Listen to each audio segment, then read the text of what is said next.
Gabi na. Ang tanging maririnig sa malawak na kusina ng mansyon ay ang mahinang ugong ng refrigerator at ang kabog ng sarili niyang dibdib. Nanginginig ang mga kamay ni Annie habang hawak ang maliit na bote na nakuha niya mula sa ilalim ng basurahan. Wala itong etiketa, ngunit alam na alam niya kung ano iyon. Isang bote ng gamot pampatulog. Halos wala ng laman. Biglang nanuyo ang kanyang lalamunan. Muling sumagi sa isip niya ang imahe ng dalawang batang babae kanina, sina Lila at Sophie, na mahimbing na natutulog sa kanilang kama. Masyadong mahimbing, isang pagkakatulog na hindi normal para sa mga bata. Napapikit si Annie. Ito pa lang ang unang araw niya. Paano siya napunta sa ganitong sitwasyon? Kaninang umaga lang, para siyang pumasok sa isang panaginip. Ang dambuhalang gate na bakal, ang hardin na kasing ganda ng nasa mga pelikula, at ang mansyon na parang isang palasyo. Sinalubong siya ng isang matandang babae na nagpakilalang si Ruth, ang head housekeeper. Mabait ito, pero may lungkot sa mga mata nito na hindi maikubli. "Welcome sa Walker Residence, Iha," sabi ni Ruth sa kanya. "Ako na ang bahala sa'yo." At pagkatapos ay nakilala niya ang kanyang magiging amo, si Mrs. Veronica Walker. Para siyang isang anghel na bumaba mula sa langit. Ang kanyang nangiti ay kasing liwanag ng araw at ang kanyang boses ay malambing at puno ng pagmamahal, lalo na kapag kinakausap ang dalawang anak nito. "Annie, ikinagagalak kitang makilala," sabi ni Veronica, habang bahagyang pinipisil ang kanyang braso. "Sana maging masaya ka sa pagtulong sa akin sa mga bata." Sa likod ni Veronica ay nakatayo ang kambal, sina Lila at Sophie, para silang mga manika sa kanilang mamahaling bestida. Ngunit hindi tulad ng kanilang ina, ang mga mata nila ay walang kislap. Tahimik lang silang nakatingin sa sahig na para bang takot gumawa ng kahit anong ingay. Biglang lumabas mula sa isang malaking pinto ang may-ari ng bahay, si Sir Ethan Walker. Isang matangkad at gwapong lalaki, pero baka sa mukha nito ang isang napakalalim na kalungkutan. Tipid itong ngumiti kay Annie. "I trust Veronica's judgment. Welcome to our home," sabi lang nito bago muling pumasok sa kanyang opisina. Buong araw pinilit ni Annie na pag-aani ng loob ng kambal, pero mailap ang mga ito. Kapag kinakausap niya, isang tango o iling lang ang sagot. At sa tuwing lalapit si Ma'am Veronica, napapansin ni Annie ang bahagyang panginginig ng mga balikat ng mga bata. Nangyari ang unang insidente noong merienda. Hindi sinasadyang natabig ni Lila ang kanyang baso ng juice. Kumalat ang pulang likido sa kanyang puting bestida. "Oh, clumsy girl," sabi ni Veronica. Ang boses nito ay matamis pa rin, pero ang ngiti nito ay hindi na umabot sa kanyang mga mata. "Halika, linisin natin yan." Hinila ni Veronica ang bata papasok sa banyo. Isinara nito ang pinto. Naiwan si Annie sa labas kasama si Sophie. Walang nagsasalita. Maya-maya pa, narinig ni Annie ang malakas na pagbukas ng gripo. At kasabay noon, isang mahinang hikbi. Isang hikbi na pilit pinipigilan. Nang lumabas sila, tuyo na ang damit ni Lila, pero namumula ang balat nito sa braso. Gabi. Oras na para matulog ang mga bata. "Annie, pakitimpla naman ng gatas nila," utos ni Veronica mula sa itaas. Yung espesyal na timpla, para siguradong makatulog sila ng mahimbing. Sinunod ni Annie ang utos. Habang hinahalo niya ang gatas, hindi niya maintindihan kung bakit may kakaibang kaba siyang nararamdaman. Dinala niya ang 2 baso sa kwarto ng kambal. Nakaupo na si Veronica sa gitna nila, handa nang magbasa ng kwento. "Good night, Lila. Good night, Sophie," sabi ni Annie. Tumingin sa kanya si Sophie. Sa isang saglit, nakita ni Annie ang isang bagay sa mga mata ng bata. Isang pakiusap. Pero bago pa man niya maintindihan, mabilis na itong yumuko. Pinanood ni Annie mula sa siwang ng pinto habang pinapainom ni Veronica ang gatas sa dalawa. Pagkatapos noon, wala pang 5 minuto, ang mga bata ay tulog na.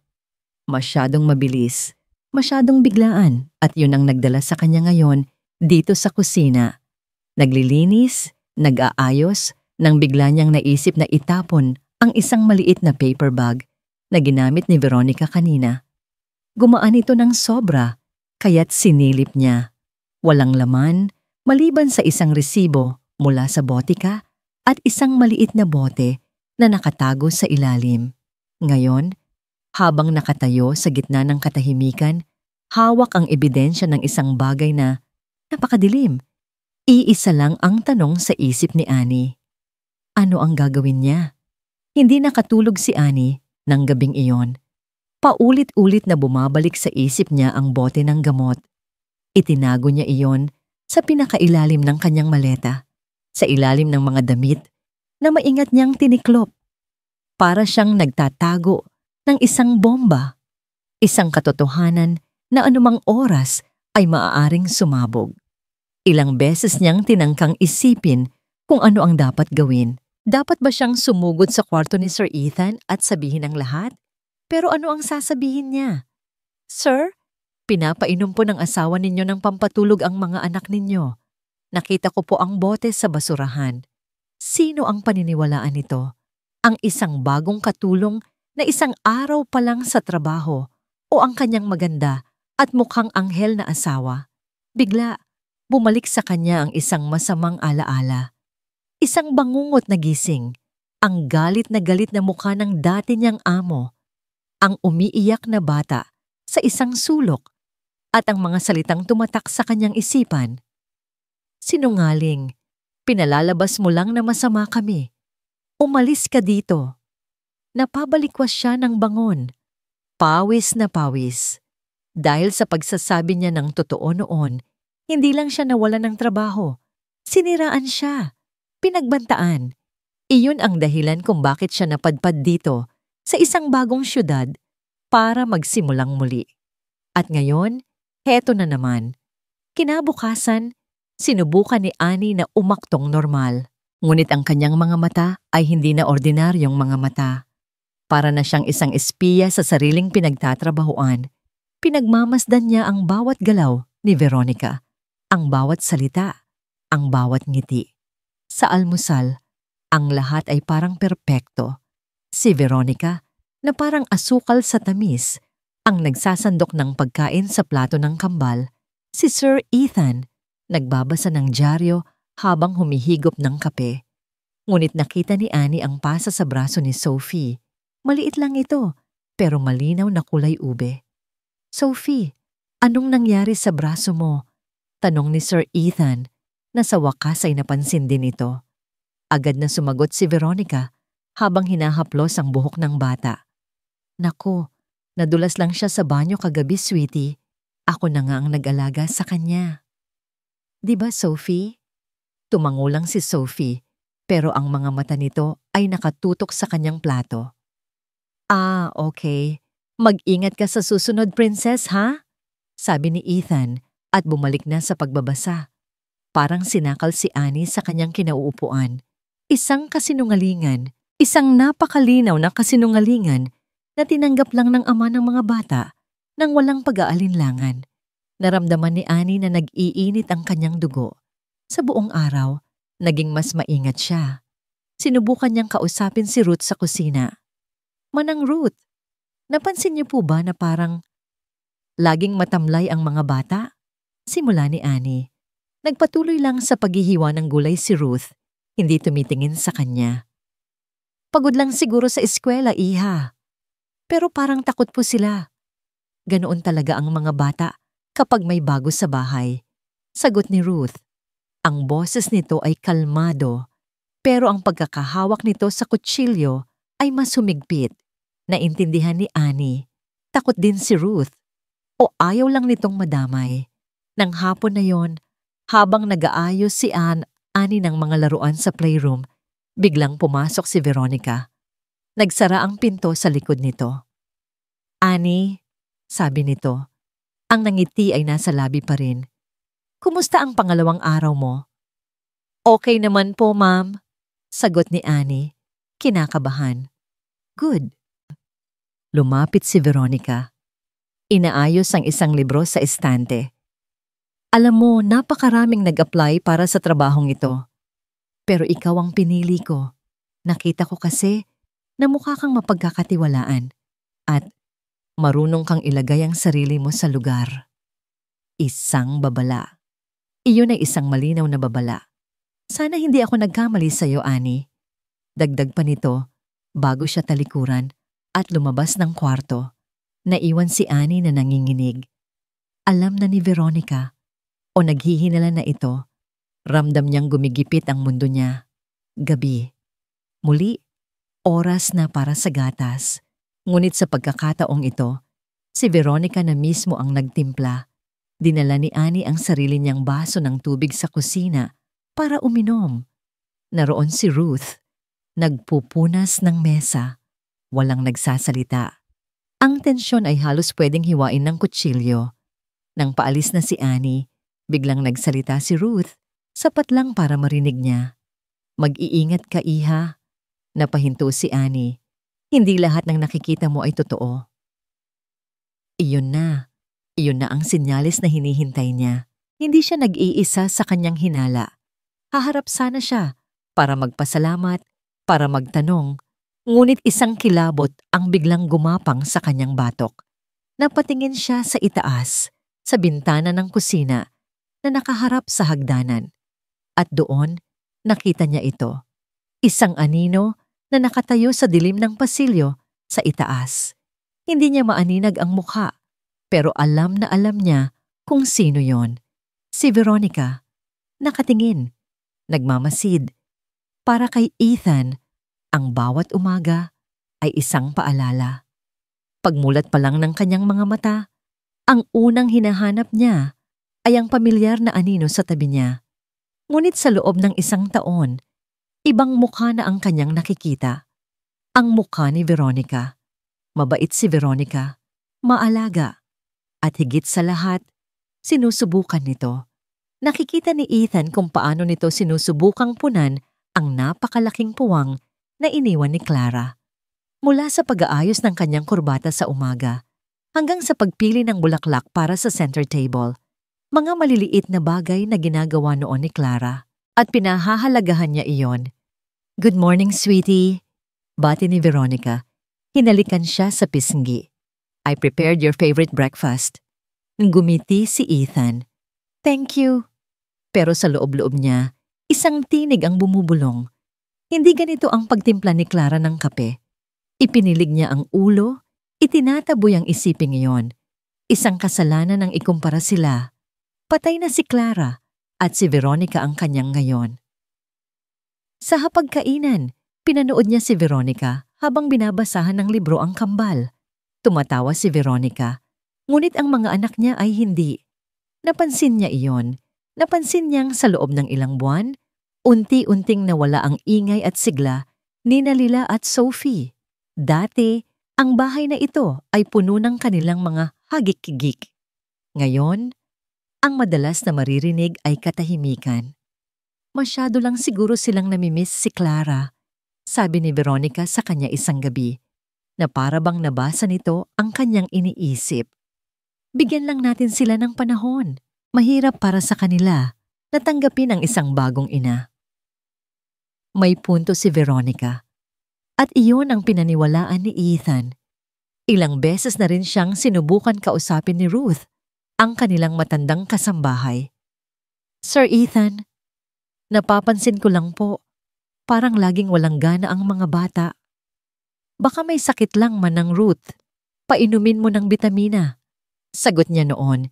Hindi man lang nag-aangat ng tingin mula sa kanyang laptop.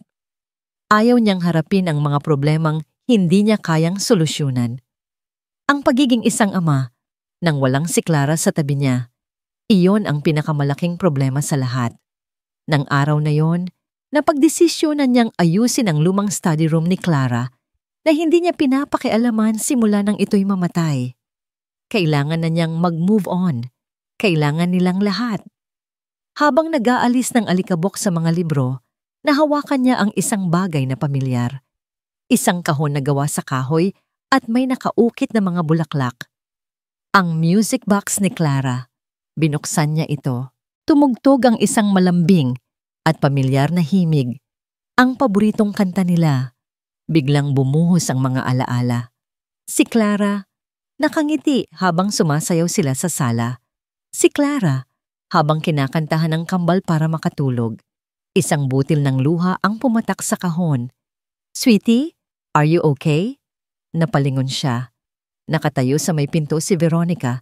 Baka sa mukha nito ang pag-aalala. "I'm fine," mabilis niyang sabi, pinupunasan ng kanyang pisngi.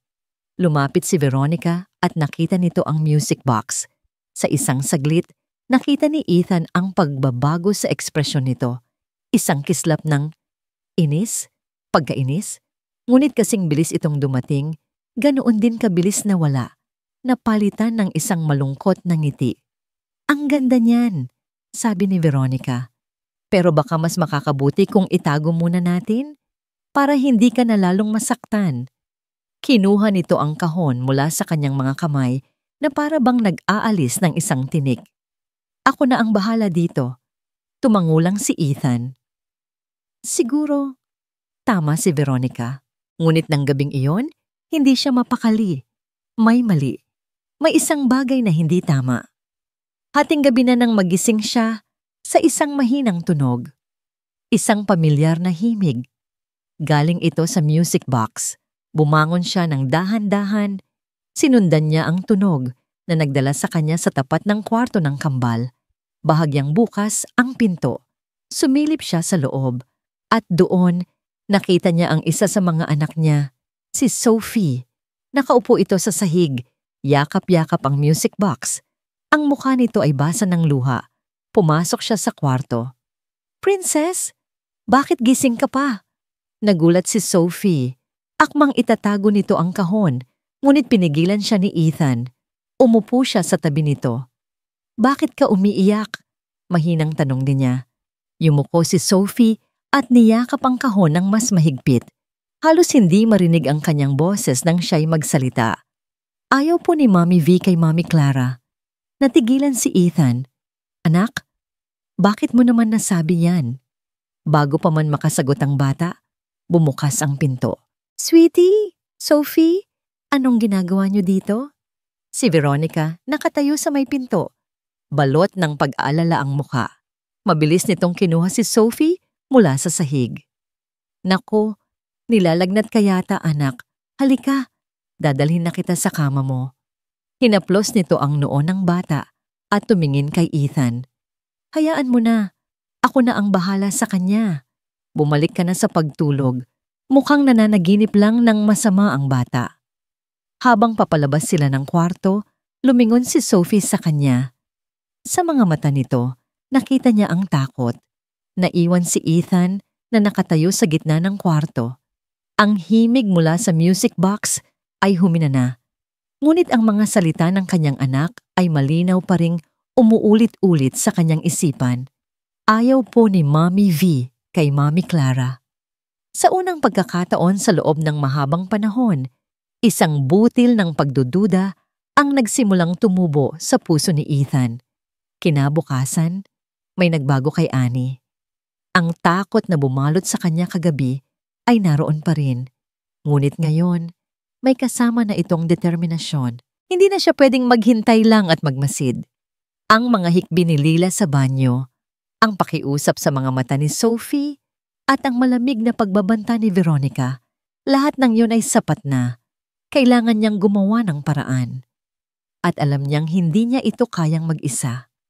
Huli na ng gabing iyon, nang siguradong tulog na ang lahat sa mansyon, dahan-dahang lumabas si Annie sa kanyang kwarto. Gaya ng inaasahan, naabutan niya si Ruth sa kusina, nagkakape, na para bang hinihintay talaga siya nito. Walang nagsalita sa unang ilang segundo. Nagkatinginan lang sila, isang tinginan na puno ng mga salitang hindi masabi. "Manang," basag ni Annie sa katahimikan. "Alam ko po na alam ninyo." Bumuntong hininga si Ruth. Isang tunog na naglalaman ng ilang buwang pag-aalala at pagtitiis. Matagal na akong nagdududa, Iha. Mula pa noong una siyang tumuntong sa bahay na ito. Bakit po wala kayong sinasabi kay Sir Ethan? Isang mapait na ngiti ang gumuhit sa labi ng matanda. Dahil ang amo mo ay isang lalaking bulag, Annie. Bulag sa kalungkutan. Nakikita niya kay Veronica ang asawa niyang nawala at ayaw niyang masira ang ilusyon na iyon. Tumango si Annie. Yun din ang nakikita niya. Kailangan nating gumawa ng isang bagay. Ano ang plano mo? Kailangan natin ng ebidensya, Manang. Isang bagay na hindi kayang ipagkaila ni Sir Ethan. At doon, sa malamig na liwanag ng ilaw sa kusina, nabuo ang kanilang lihim na samahan. Nagsimula sila sa mga maliliit na bagay.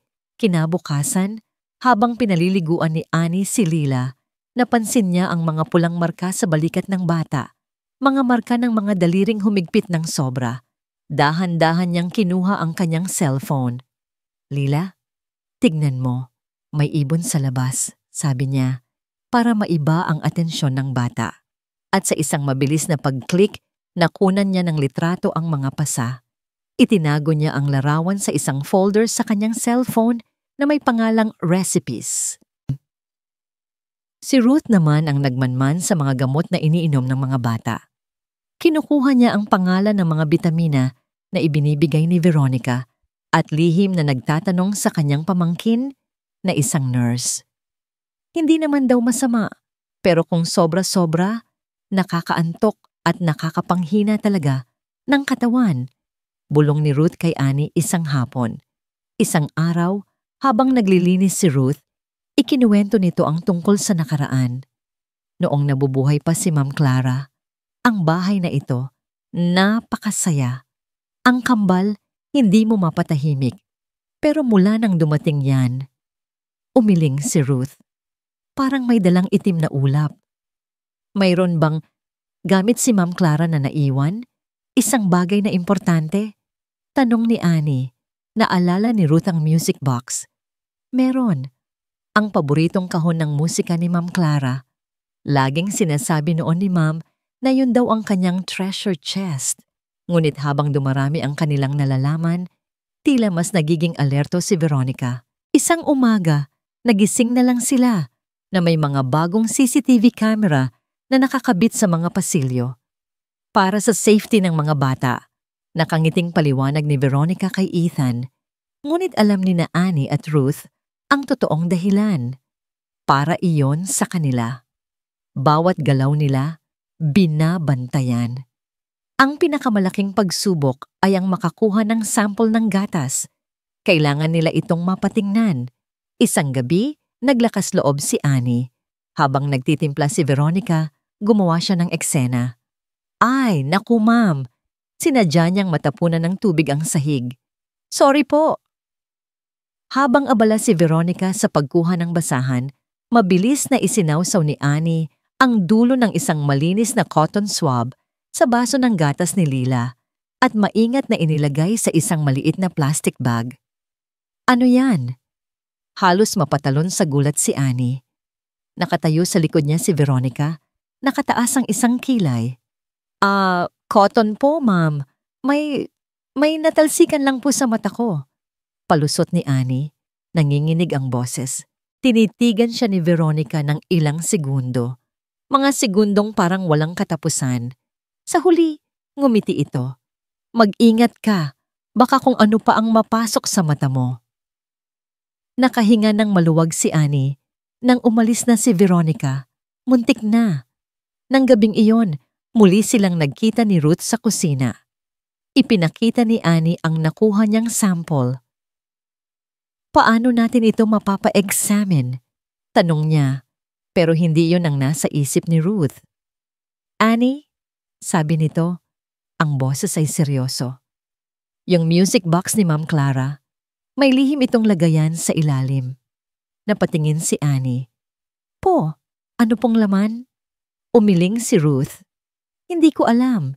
Hindi pa yon nabubuksan ni Numan. Kailangan kasi noon ng isang espesyal na susi. Nasaan po ang susi? Tumingin si Ruth sa mga mata ni Annie at ang sinabi nito ang nagpatindig sa lahat ng balahibo sa kanyang katawan. Nawala ang susi noong mismong araw na namatay si Ma'am Clara. Lumipas ang mga araw at ang itim na ulap na sinasabi ni Manang Ruth ay tila mas lalong kumakapal sa loob ng mansyon. Hindi na ito simpleng pagiging matamlay. Si Lila, na dati may pinakamalakas na tawa, ngayon ay halos hindi na ngumingiti. Madalas siyang maputla at laging nagrereklamo na masakit ang kanyang tiyan. Si Sophie naman, na mahilig mag-drawing, ay madalas na nakakatulog na lang sa mesa. Ang lapis ay nasa kamay pa. Para silang mga bulaklak na unti-unting nalalanta.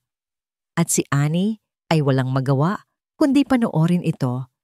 Ang pinakamasaklap na sandali ay nangyari isang hapon. Naghahain si Annie ng merienda nang bigla na lang, walang anumang babala, bumagsak si Lila mula sa kanyang upuan. "Lila!" Sigaw ni Ethan na agad na tumakbo para buhatin ang anak. "Oh my God! My baby!" Tili ni Veronica. Ang mukha ay puno ng pagkataranta. Pero sa isang saglit, sa gitna ng kaguluhan, nagtama ang mga mata ni na Annie at Veronica. At sa ilalim ng maskara ng isang nag-aalalang ina, nakita ni Annie ang isang bagay na nagpakulo ng kanyang dugo. Isang ngiti, isang maliit, halos hindi makita, ngunit puno ng tagumpay ng ngiti. Dinala nila sa doktor si Lila, ngunit wala silang nakitang kakaiba. Baka pagod lang o mahina ang resistensya, sabi ng doktor. Ngunit ginamit ni Veronica ang pagkakataong iyon. Nang gabing iyon, narinig ni Annie ang pag-uusap nila ni Ethan sa library. "Sweetie, I'm so worried," umiiyak na sabi ni Veronica. "I was cleaning Clara's old files and I found something." May inilabas itong mga lumang medical document. May lahi pala sila ng isang rare genetic disease. Parehong-pareho ang mga sintomas sa nangyayari sa mga bata ngayon. Narinig ni Annie ang pagbasag ng boses ni Ethan. "No, it can't be." "Sana nga hindi," sabi ni Veronica. Ang boses ay puno ng pekeng awa. Pero paano kung namana nila ito sa kanya? Mula sa kanyang kinatatayuan sa labas ng pinto, naramdaman ni Annie ang desperasyon. Napakatalino ni Veronica. Gumagawa ito ng isang perpektong kwento, isang pain na siguradong kakagatin ng isang amang nagdadalamhati. "Manang, kailangan nating mahanap ang susi," sabi ni Annie kay Ruth. Nang gabing iyon, ang boses ay nanginginig sa galit at takot. Ngayon na, naging desperado ang kanilang paghahanap. Habang wala si Veronica sa bahay, para silang mga magnanakaw na naghahalughog. Bawat lumang aparador, bawat kahon sa bodega, bawat sulok ng lumang study room ni Clara. Ngunit wala. Ang susi ay parang bulang naglaho. "Wala na yata, iha," sabi ni Ruth. Halos mawalan na ng pag-asa. Napaupo si Annie sa sahig ng playroom, napapaligiran ng mga laruan ng kambal. Pakiramdam niya, natatalo na sila. Tumingin siya sa paligid, sa mga manika, sa mga building blocks, sa mga libro, mga bagay na naging saksi sa unti-unting pagkawala ng saya ng mga bata. At pagkatapos, napako ang kanyang tingin sa isang bagay sa sulok. Isang luma at medyo sira ng manika. Ito yung laging yakap-yakap ni Sophie noon, isang regalo mula kay Clara. May naalala si Annie, isang bagay na ikinuwento ni Ruth. Laging sinasabi ni Ma'am Clara na ang mga pinakamahalagang bagay ay dapat itago malapit sa puso. Dahan-dahan siyang lumapit sa manika. Hinawakan niya ito. May isang bagay na matigas sa loob ng bestida nito, malapit sa dibdib. Ginamit niya ang kanyang mga daliri para kapain ito. May tahi, isang tahi na iba ang kulay sa sinulid ng bestida. Nanginginig ang mga kamay niya habang pilit tinatanggal ang tahi. At sa loob, naramdaman niya ang malamig na metal. Inilabas niya ito. Isang maliit at kulay gintong susi. Nang gabing iyon, sa katahimikan ng kusina, dinala nila ang music box. Nanginginig ang kamay ni Annie habang isinusuot ang susi sa isang maliit na butas sa ilalim ng kahon na halos hindi mapansin. Isang mahinang click ang kanilang narinig. Isang maliit na compartment ang bumukas. Sa loob, may dalawang bagay. Isang maliit na talaarawan na balot sa katad at isang luma ng litrato. Kinuha ni Annie ang litrato. Dalawang babae ang nakangiti dito. Ang isa ay si Clara, mas bata at puno ng buhay. Ang isa naman, nanlaki ang mga mata ni Annie. "Manang Ruth," nanginginig niyang sabi habang ipinapakita ang litrato. "Tingnan ninyo." Kinuha ni Ruth ang litrato. Ang babaeng katabi ni Clara sa larawan ay mas bata, pero walang dudang siya iyon. Ang kanyang mga mata, ang kanyang ngiti. Si Veronica, bulong ni Ruth, hindi makapaniwala. Binaligtad ni Annie ang litrato. May nakasulat sa likod nito, isang sulat kamay na pamilyar kay Ruth. Ang sulat ni Clara. "Kasama ang aking pinsan, si Veronica. Sana balang araw, mawala na ang inggit sa kanyang puso." Pinsan, hindi lang isang estranghero na nakilala ni Ethan. Si Veronica ay pamilya. Isang pamilya na may itinatagong galit. Mabilis na binuklat ni Annie ang talaarawan. Ang bawat pahina ay puno ng sulat kamay ni Clara.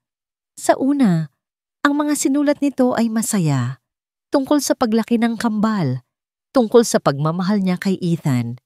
Ngunit habang tumatagal, nagbabago ang tono.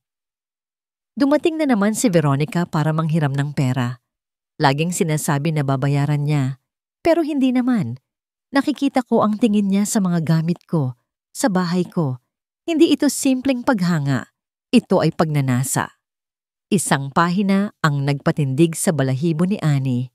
Nag-away kami. Sinabi niya na maswerte lang daw ako, na dapat sa kanya ang lahat ng ito. Natatakot ako sa kanya, sa kung ano ang kaya niyang gawin. Parang may kadiliman sa loob niya na hindi ko maintindihan. At ang pinakahuling sinulat sa talaarawan, ang petsa ay 2 araw bago ang aksidenteng ikinamatay ni Clara. Ang sulat kamay nito ay nanginginig, magulo, na para bang isinulat sa pagmamadali. Sinira niya ang preno ng kotse ko. Alam kong siya iyon. Nakita ko siya malapit sa garahe ng gabing iyon. Sinabi ko kay Ethan, pero ang sabi niya ay nag-aalala lang ako ng sobra. Walang naniniwala sa akin. Kung may mangyaring masama sa akin, itinatago ko ang susi nito sa lugar na tanging ang mga anak ko lang ang makakaalam. Sa puso ng kanilang anghel na tagabantay. Ethan, kung nababasa mo ito, huwag mo siyang pagkatiwalaan. Huwag na huwag. Nabitawan ni Annie ang talaarawan. Ang hininga niya ay tila naipit sa kanyang lalamunan. Hindi ito simpleng pagmamaltrato. Hindi ito simpleng pagnanasa sa pera. Ito ay isang plano. Isang plano na nagsimula sa pagpatay. Diyos ko, bulong ni Ruth, napahawak sa kanyang dibdib. Kaya pala pagkatapos ng libing, bigla na lang siyang lumitaw. Nagkunwaring nakikiramay. Kailangan itong malaman ni Sir Ethan, sabi ni Annie. Ang boses ay desperado. Ngayon, kailangan na niyang maniwala. Kinuha niya ang talaarawan at ang litrato. Handa na siyang harapin ang lahat. Handa na siyang isugal ang kanyang trabaho, ang kanyang kaligtasan. Tumayo siya. Ngunit pag-angat niya ng kanyang tingin, natigilan siya. Isang anino ang nakatayo sa may pintuan ng kusina. Dahan-dahan itong humakbang papalapit sa liwanag. Si Veronica. Ang mga labi nito ay nakaarko sa isang namangiti. Isang nangiti na hindi na sinusubukang itago ang kasamaan sa likod nito. Malamig, matalas, at puno ng tagumpay. Sa isang kamay, hawak nito ang cellphone niya na naiwan niya sa mesa. Sa kabilang kamay, hawak nito ang lumang manika ni Sophie, ang manika kung saan nila nakuha ang susi. Ang tahi sa dibdib nito ay sira na at nakabukas. May hinahanap ba kayo? Tanong ni Veronica. Ang boses ay malambing pa rin, ngunit ngayon, Ito ay tunog ng isang ahas na handa ng manuklaw. Nakatayo si Ethan sa gitna ng sala. Ang kanyang noo ay nakakunot. Pinatawag siya ni Veronica mula sa kanyang opisina. Ang boses nito sa telepono ay nanginginig at puno ng pag-aalala.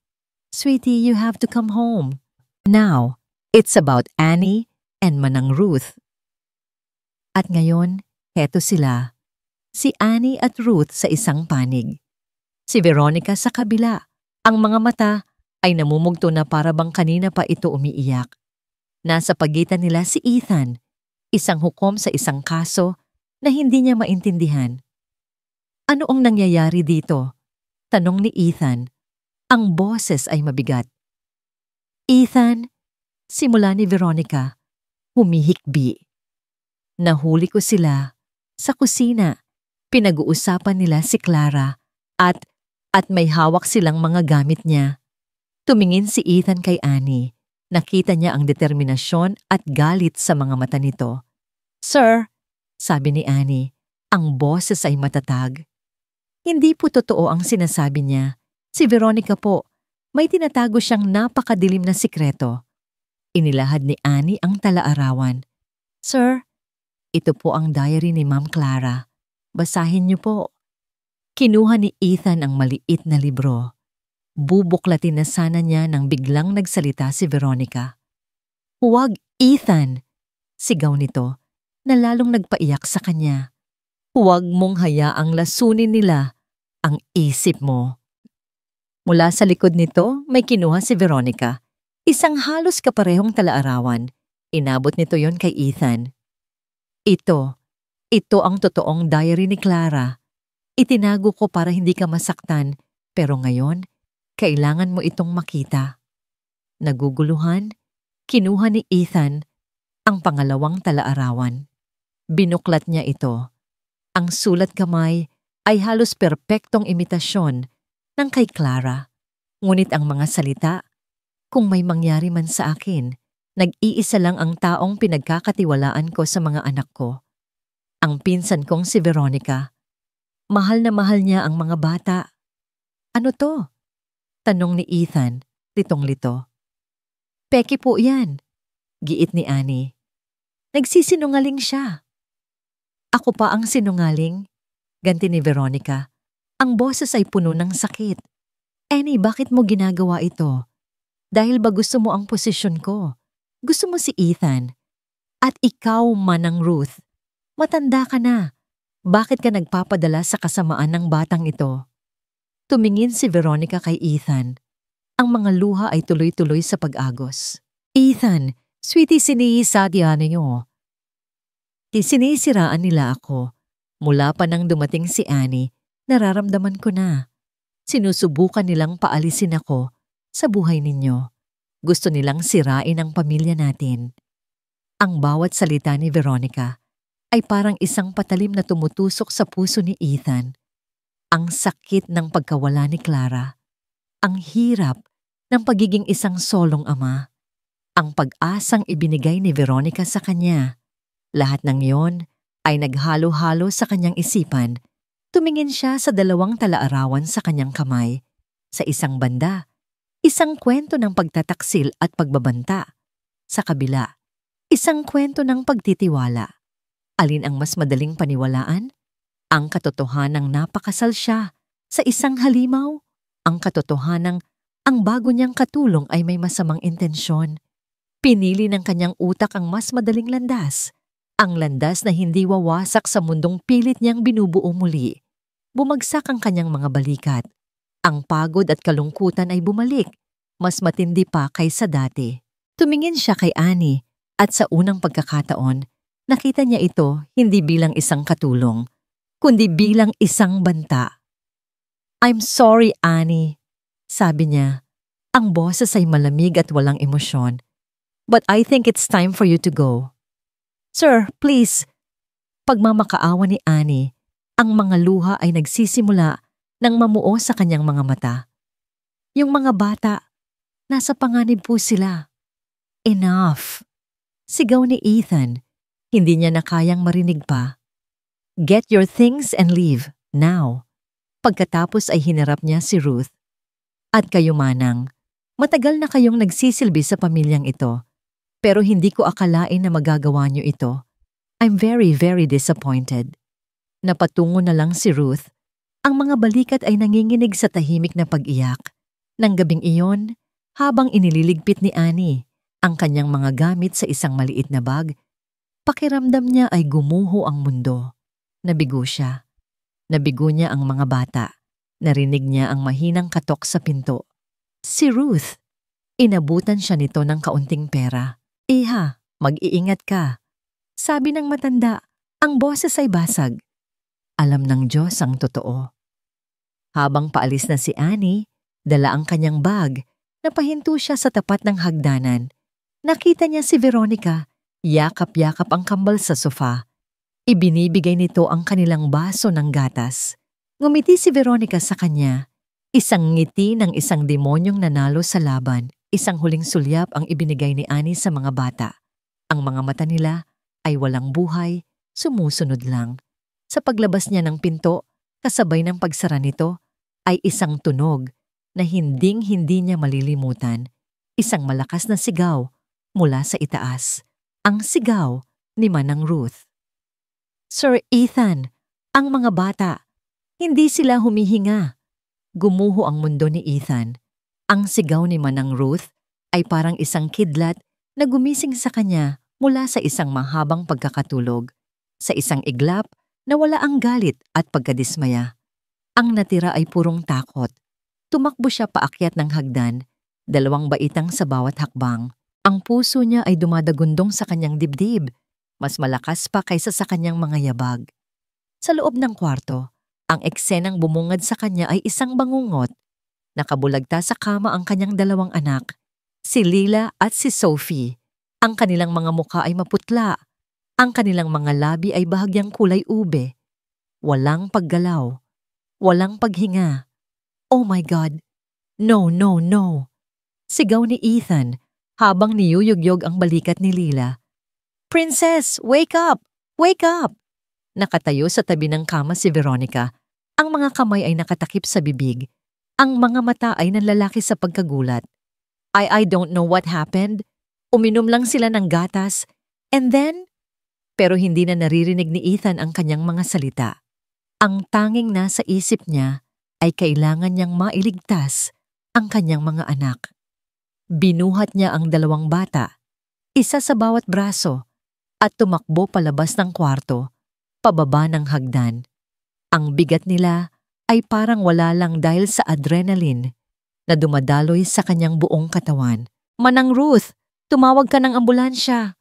Sigaw niya, ngunit hindi na niya hinintay. Itinakbo niya ang mga anak sa kanyang sasakyan. Ang biyahe papuntang ospital ay isang malabong alaala.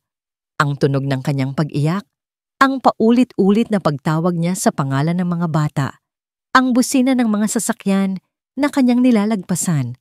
Sa emergency room, ang lahat ay kumilos ng mabilis. Kinuha ng mga nurse at doktor ang mga bata mula sa kanyang mga kamay. Ipinasok sila sa isang silid na may mga salamin at naiwan siyang mag-isa sa pasilyo. Ang damit ay basa sa pawis at luha. Dumating si Veronica, umiiyak, at sinubukang yakapin siya, ngunit marahan niya itong itinulak. Umalis ka muna, sabi niya. Ang boses ay walang laman. Umupo siya sa isang upuan sa waiting area. Ang kanyang ulo ay nasa kanyang mga kamay.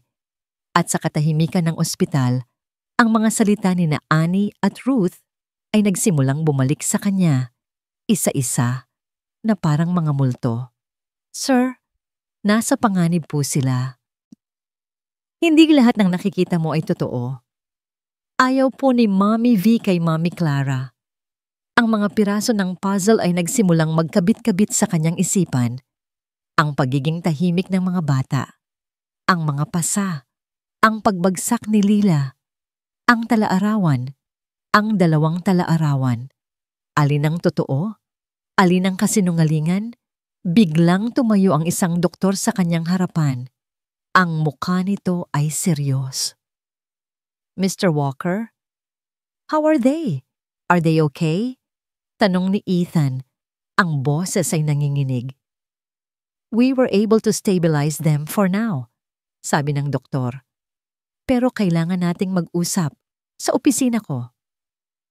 Sinundan ni Ethan ang doktor sa isang maliit at malamig na silid. Pinaupo siya nito. Mr. Walker, simula ng doktor. Noong una, ang akala namin ay simpleng food poisoning lang ito. Pero nang lumabas ang resulta ng kanilang blood tests, may nakita kaming hindi pangkaraniwan. Kinakabahan si Ethan. What is it? Wala silang genetic disease, Mr. Walker. Ang mga sintomas na ipinapakita nila ay hindi dahil sama. Huminga ng malalim ang doktor. Ang mga anak ninyo ay positibo sa mataas na dosis ng isang uri ng sedative, isang gamot pampatulog, at hindi lang yon. Tinitigan ng doktor si Ethan ng diretso sa mata. Ang mga sumunod nitong sinabi ang tuluyang sumira sa natitirang piraso ng kanyang mundo. May nakita rin kaming traces ng isang uri ng chemical sa kanilang dugo. Isang lason na mabagal ang epekto. Hindi ito nakamamatay agad, pero sa paulit-ulit na pag-inom, unti-unti nitong sinisira ang kanilang mga internal organs na nagiging sanhi ng mga sintomas na katulad ng sa isang genetic disorder. Lason, sedatives, ang mga salita ay umalingaw-ngaw sa kanyang tainga. Parang isang malakas na sampal na gumising sa kanya. Tama si Annie. Tama si Manang Ruth. Mr. Walker, tanong ng doktor. Ang boses ay maingat. May iba pa bang nagpapakain sa mga anak ninyo bukod sa inyo? At sa inyong asawa? Napatitig si Ethan sa kawalan. Hindi siya makasagot. Ang tanging nakikita ng kanyang isipan ay ang mukha ni Annie. Basang-basa sa luha habang pinapalayas niya ito mula sa kanyang pamamahay. Ang mukha ng babaeng sinubukan siyang bigyan ng babala. Ang babaeng sinubukan niyang iligtas ang kanyang mga anak habang siya, ang kanilang ama, ay abala sa pagprotekta sa demonyong pumatay sa kanila. Lumabas si Ethan sa opisina ng doktor na parang isang taong nawala sa sarili. Ang sahig na kanyang tinatapakan ay tila gumagalaw. Ang mga pader ay tila papalapit sa kanya. Isang bagay lang ang malinaw sa kanyang isipan na parang isang nagbabagang bakal. Ang mukha ni Veronica, ang matamis nitong nangiti, ang malambing nitong boses. Lahat ng yun ngayon ay imahe ng isang halimaw. Kinapa niya ang kanyang bulsa at nanginginig na kinuha ang kanyang cellphone. Nahanap niya ang numero ni Annie sa kanyang recent calls, ang huling tawag na hindi niya sinagot. Nagring ito ng ilang beses. Inakala niyang hindi na ito sasagutin. Pagkatapos, isang boses ang narinig niya sa kabilang linya. Hello? Annie? Basag ang boses ni Ethan, puno ng pagsisisi. Annie, I'm so sorry. Katahimikan. Tama ka. Patuloy ni Ethan. Ang mga luha ay nagsimula nang dumaloy sa kanyang pisngi. Tama ka sa lahat. Nasa ospital ang mga bata. Annie, nilason niya ang mga anak ko. Isang mahinang hikbi ang narinig niya mula sa kabilang linya. Hindi ito hikbi ng tagumpay, kundi hikbi ng sakit. Patawarin mo ako, Annie, sabi ni Ethan. Naging bulag ako. Please, tulungan mo ako. Nasaan po kayo, sir? Tanong ni Annie. Ang boses ay naging matatag na. Pagkatapos ng tawag, pakiramdam ni Ethan ay nabunutan siya ng kaunting tinik. Ngunit pinalitan ito ng isang nag-aalab na galit. Kailangan niyang umuwi. Kailangan niyang harapin ang demonyo na pinatuloy niya sa kanyang tahanan. Bago umalis ng ospital, kinausap niya si Ruth na kanina pa tahimik na nagdarasal sa isang sulok. Manang, ang talaarawan ni Clara, sabi ni Ethan. Ang totoo. Nasaan? Itinago ko po, sir. Bago niya makuha. Sagot ni Ruth. Good. Hintayin niyo ako sa bahay. At anuman ang mangyari, huwag na huwag kayong magpapakita sa kanya. Ang biyahe pa uwi ay kabaliktaran ng kanina. Kung kanina ay puno ng panic, ngayon ay puno ng isang malamig at nakakakilabot na determinasyon. Pagpasok niya sa mansyon, naabutan niya si Veronica sa sala, naglalakad pabalik-balik na para bang isa siyang asawang nag-aalala. "Sweetie, thank God you're back. How are the kids?" Anong sabi ng doktor? Salubong nito sa kanya. Hindi sumagot si Ethan. Naglakad lang siya papunta sa bar at nagsalin ng alak sa isang baso. "Ethan, kinakausap kita," sabi ni Veronica. Ang boses ay nagsisimula ng mairita. Hinarap siya ni Ethan. Ang kanyang mga mata ay walang emosyon, ngunit sa ilalim nito ay isang bagyo ng galit. Ang sabi ng doktor, simula ni Ethan, ang boses ay mababa at mapanganib. "Hindi namanan ng mga anak ko ang sakit nila." Nakita niya ang pagbabago sa mukha ni Veronica. Isang kislap ng gulat na agad nitong tinakpan ng pagkalito. "Anong ibig mong sabihin?" Ang sabi ng doktor, patuloy ni Ethan, habang dahan-dahang lumalapit dito. May lason sa dugo nila. Isang lason na unti-unting pumapatay sa kanila. Itinaas ni Ethan ang kanyang kamay at inihagis ang medical report mula sa ospital sa ibabaw ng lamesa. At mayroon ding mataas na dosis ng pampatulog, katulad ng nasa bote na itinapon mo sa basurahan noong unang araw ni Annie. Napaatras si Veronica.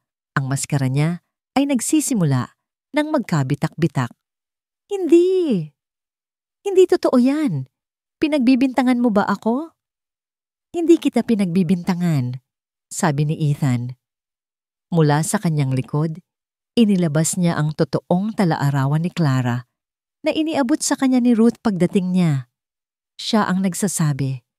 Nang makita ni Veronica ang talaarawan, nawala ang lahat ng pagkukunwari sa mukha nito. Ang pagkalito ay napalitan ng pagkasuklam. Ang takot ay napalitan ng purong galit. "Ang babaeng yan!" sigaw ni Veronica. Itinuturo ang talaarawan. Kahit patay na, nanggugulo pa rin. Palagi na lang siyang bida. Palagi na lang siyang perpekto. Lahat ng atensyon nasa kanya. "Kaya pinatay mo siya?" tanong ni Ethan. Ang tanong ay parang isang suntok sa hangin. Tumawa si Veronica. Isang tawang nakakakilabot. Isang tawa ng isang taong wala nang itinatago. Dapat lang sa kanya yon. Masyado siyang masaya. Masyado siyang perpekto. At ikaw, dinuro niya si Ethan. Napakabulag mo. Napakadali mong nauto. At ang mga anak niya, ang mga buhay na paalala ng babaeng yon. Dapat lang silang sumunod sa kanya. Habang isinisigaw ni Veronica ang kanyang mga kasalanan, dahan-dahang bumukas ang pinto ng sala. Pumasok ang dalawang pulis at sa likod nila nakatayo si Annie. Ang mukha niya ay puno ng awa at determinasyon. Natigilan si Veronica. Ang kanyang galit ay napalitan ng purong takot nang makita ang mga pulis. "Veronica Walker," sabi ng isang pulis, "arestado ka sa salang attempted murder at sa pag-iimbestiga sa pagkamatay ni Clara Walker." Lumipas ang 3 buwan. Ang ingay ng mga balita tungkol sa evil stepmother na si Veronica ay unti-unti nang humina. Ang mansyon, na dating parang isang malamig na kulungan, ay dahan-dahang nagkakaroon muli ng buhay. Ngunit para kay Ethan, ang proseso ng paghilom ay mas mabagal. Tuwing gabi, bago matulog, umuupo siya sa tabi ng kama ng kanyang mga anak. Gising pa sila, pero hindi na sila takot. Si Lila, na halos 1 buwan sa ospital, ay may kulay na muli ang mga pisngi. Si Sophie, na sumailalim sa therapy, ay nagsisimula ng magkwento muli tungkol sa kanyang mga panaginip. "Daddy," bulong ni Sophie isang gabi habang hawak ang kamay niya. "Magbabasa ka ulit ng story?" Ngumiti si Ethan. Isang totoong nangiti. "Of course, princess." Kinuha niya ang paboritong libro ng mga ito, isang bagay na matagal na niyang hindi ginagawa. Habang nagbabasa, nararamdaman niya ang unti-unting pagbabalik ng init sa kanyang puso. Ang bawat salita, Bawat pahina ay isang hakbang palayo sa madilim na kahapon. Isang kasalanan ang nagawa niya. Isang pagkakamaling halos ikamatay ng kanyang mga anak. At habang buhay niyang dadalhin ang bigat na yon. Ngunit ngayon, sa bawat paghinga niya, ipinapangako niyang babawi siya. POV Annie. Hindi na nagtatrabaho si Annie sa mansyon ng mga Walker. Ngunit halos araw-araw siyang bumibisita. Hindi na bilang isang katulong, kundi bilang isang kaibigan. Dinadalhan niya ng mga paboritong cookies sina Lila at Sophie. Naglalaro sila sa hardin. Kinukumutan niya sila kapag nakakatulog sila sa sofa. Para siyang naging isang ate, isang tita, isang presensyang nagbibigay ng kapanatagan. Salamat, Annie, sabi ni Ethan sa kanya isang hapon habang pinapanood nila ang mga batang naghahabulan sa damuhan. Para sa mga bata, sir, sagot ni Annie, nakangiti. Ethan na lang. Tumingin sila sa isa't isa. Walang salitang namagitan, ngunit sa kanilang mga mata, mayroong isang malalim na pag-unawa. Nakita ni Annie sa mga mata ni Ethan ang isang lalaking wasak ngunit pilit na bumubuo sa kanyang sarili. At nakita naman ni Ethan sa mga mata ni Annie ang isang babaeng may hindi matatawarang kabutihan at tapang. Hindi ito pag-ibig, hindi pa. Ito ay isang bagay na mas tahimik, isang respeto, isang pasasalamat, isang simula. POV Ethan. Isang linggo ng umaga, dinala ni Ethan ang mga anak sa sementeryo. Sa unang pagkakataon, pumunta sila sa puntod ni Clara nang hindi umiiyak. Naglagay ng mga bulaklak sina Lila at Sophie. Hi, Mommy, sabi ni Lila. Okay na po kami ni Sophie. Hindi na po masakit ang tummy ko. Umupo si Ethan sa tabi ng lapida. Hinaplos niya ang malamig na marmol. Clara, bulong niya. I'm sorry. I failed you. I failed them. Isang mahinang hangin ang umihip na para bang isang sagot. But I promise you, patuloy niya habang tinitingnan ng kanyang mga anak na ngayon ay nag-uusap na tungkol sa kanilang mga laruan. I will be a better father. I will protect them. I will make them happy. I promise. Sa pag-alis nila, naramdaman ni Ethan na gumaan ang kanyang pakiramdam. Hindi nawala ang sakit, pero hindi na ito kasing bigat ng dati. Ang huling eksena ay nangyari sa hardin ng mansyon, isang linggo pagkatapos noon. Nagyaya si Annie na magtanim sila ng isang bagong puno, isang puno ng mangga, para kapag lumaki na sila, mayroon silang aanihin, sabi ni Annie. 4 sila. Si Ethan na naghuhukay ng lupa, sina Lila at Sophie na sabik na naghihintay na ilagay ang maliit na puno, at si Annie na nagbibigay ng direksyon habang nakangiti. Ang tawa ng mga bata ay muling umalingaw-ngaw sa buong paligid. Isang tunog na matagal nang nawala sa tahanang yon. Nang mailagay na nila ang puno, tumayo si Ethan sa tabi ni Annie. Pinanood nila ang kambal na dinidiligan ang kanilang bagong tanim. Salamat, sabi ulit ni Ethan. Pero sa pagkakataong ito, iba na ang kahulugan. Tumingin sa kanya si Annie. Para saan? Sa pagmulat sa akin. Isang nangiti ang gumuhit sa labi ni Annie, isang nangiti na kasing liwanag ng araw. Sa likod nila, ang puno ay nakatayo. Maliit at bata pa, ngunit puno ng pangako ng isang bagong simula. Ang kanilang kwento ay hindi pa tapos. Sa katunayan, ito ay nagsisimula pa lamang. Sa ilalim ng isang bagong umaga, sa hardin ng paghilom, isang bagong pag-asa ang nagsimulang mamukadkad.